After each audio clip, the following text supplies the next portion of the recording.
Hola, connoisseurs of cage fighting. This is Kid Nate of BloodyElbow.com, aka Nate Wilcox, here to give you my UFC 150 post-fight review and analysis. In the immortal words of Dave Chappelle as Rick James, I wish I had more hands so I could give those titties 4 thumbs down. Was not a fan of UFC 150 despite a number of really good fights on the preliminary card.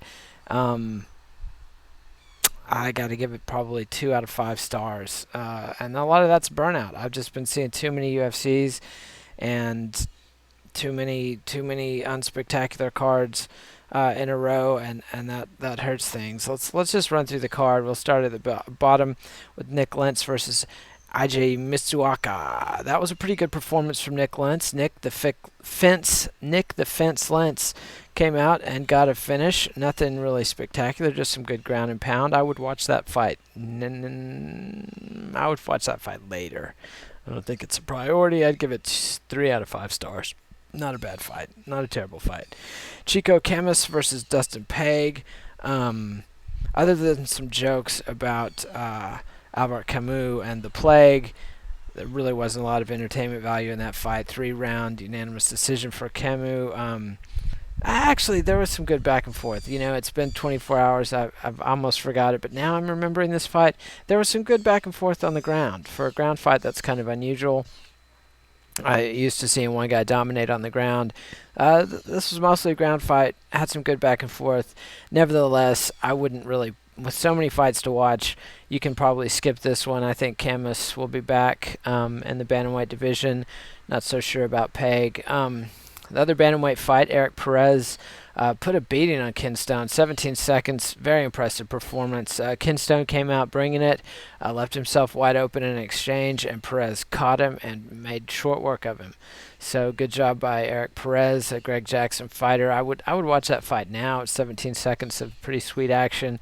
Look forward to seeing more from Perez. As far as the middleweight fight between Michael Kiper and Jared Hammond, I'd give that one 4 out of 5. Hammond put on a really gutsy performance, tore a ligament or muscle in his thigh early on from a kick and gutted it out.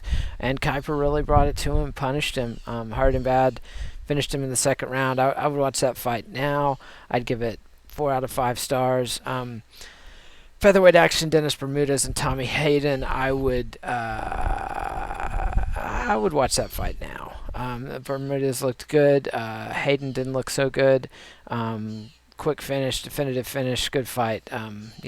Overall, the preliminary cards, despite having 0 name value, if I was an FX executive, I would have been very unhappy trying to sell that fight card because they really had nobody with a name whatsoever to sell to UFC fans, but the action delivered, so hopefully FX got good ratings and was happy with that performance, with those performances. As far as the main card, this is where the Rick James business comes in, because not a fan of this card. The Max Holloway Justin Lawrence fight that opened it, featherweights. Holloway landed a good liver punch to hurt Lawrence in the second round, but for a fight with a definitive finish like that, the first round was pretty tedious. Not a lot of action. Was not impressed. Didn't think either of these guys was main card worthy. Looking forward to seeing Holloway in the future. Saw some skills there in the finish, but not a terribly entertaining fight. I would watch that later. Then you've got Yushin Okami versus Buddy Roberts. This was supposed to be Yushin Okami versus Ruzumar Palhares, which would have been an interesting fight. As it was, Buddy Roberts was a short-notice substitute and just frankly outclassed. Okami's been at near the top of the division for a long time. Buddy Roberts is pretty green, and it showed. Okami was able to get the finish in the second round. I'm probably the only guy in the world that likes to watch Yushin Okami fight. Not a popular fan favorite. I think you can probably wait till later on this fight until you're just desperate for UFC action, although it did have a definitive finish. I'd give it probably 3 out of 5.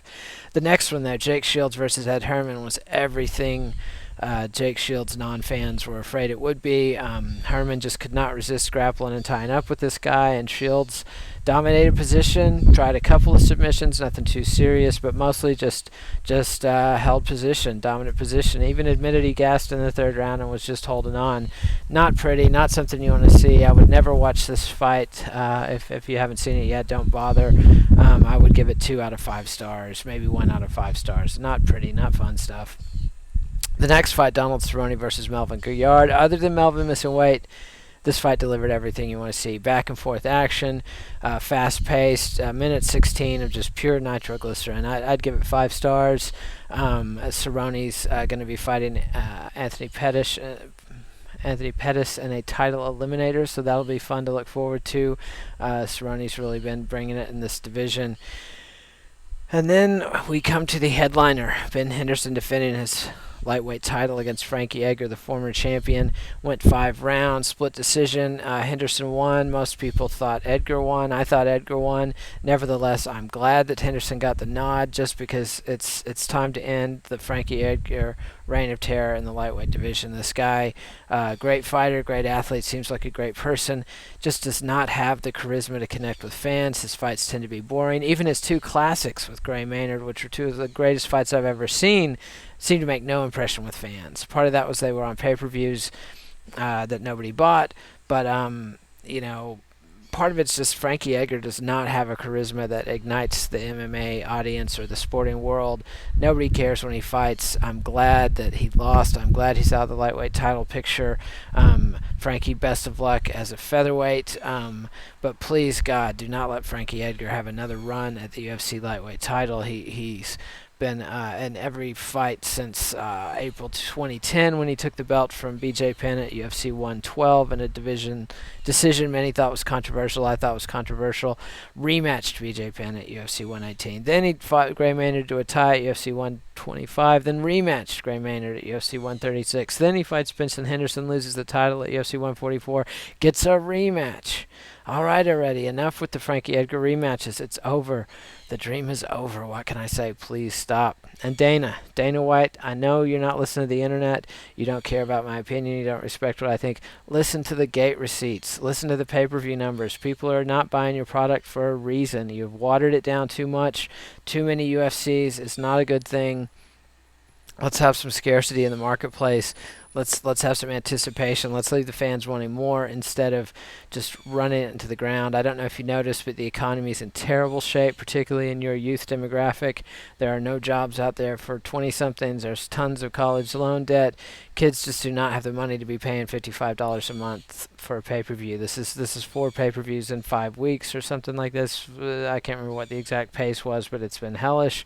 Let's cut back on the number of UFCs, please, God.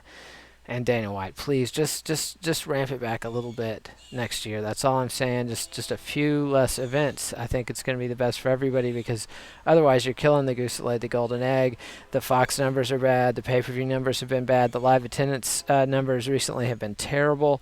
The Aurora shootings, that tragedy, and the wildfires, more tragedy in Colorado, those are not the reasons people didn't buy tickets to UFC 150. They didn't buy tickets because you get a card with Frankie Edgar in the headliner. You've got Jake Shields on the main card, Yushin Okami on the main card, two featherweights in Holloway and Lawrence that nobody's heard of, and you expect people to pay for expensive tickets. Just get real, dude. I mean, it's time to reevaluate, time to reconsider, time to take a pause, take a deep breath, and think about what you're doing. Think some strategy. Let's put together some big fights, and let's let the little fights just not be pay-per-views anymore. Anyway, Dana's not going to listen to that, but I hope you enjoyed listening to it. If you like this sort of thing, subscribe to our MMA Nation YouTube channel. Zombie Prophet and I will be back tomorrow with a roundup of your MMA of the day, all the best videos related to cage fighting, the Ultimate Fighting Championship, Strikeforce, etc. on Monday. And next Saturday, we'll be seeing Ronda Rousey versus Sarah Kaufman in the Strikeforce Women's Championship. So that'll be fun, something to look forward to. Anyway, this is Kid Nate of BloodyElbow.com with your UFC 150 review. We'll be back soon.